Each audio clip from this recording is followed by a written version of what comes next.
থেকে আমাকে মুক্তি দিতে হবে। হ্যালো জব্বার, তুই কালকে থেকে আর কাজে আসিস না। আমার মনে ফুল টাইম কাজ করতে আছে থেকে। বাসায় কোনো ধরনের কামলাগিরি কাজ আমি করিতে পারিব না। এর থেকে আমাকে মুক্ত করতে হবে। পেট খারাপ হইলো না মাথা খারাপ হইলো?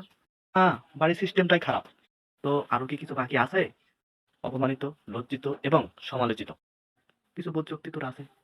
আমি একজন প্রাপ্তবয়স্ক ব্রাহ্মণা ছেলে থাকা সত্ত্বেও আপনারা আমাকে বিবাহ দেননি এবং তোমাকে এবং আমাকে এর থেকে লজ্জার হাত থেকে বাঁচার জন্য অতি শীঘ্র একটা বিবাহ ব্যবস্থা করিতে হইবে। হ্যাঁ, তোমার বিয়ে এবার আমি দিব ভেবেছি। হ্যাঁ, সত্যি।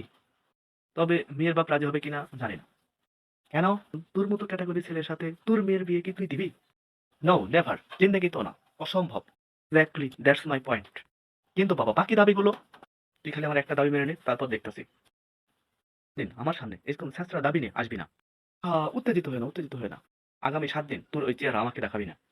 তো গেট আউট। যা, সব দাবিগুলো ভেস্তে চলে গেল।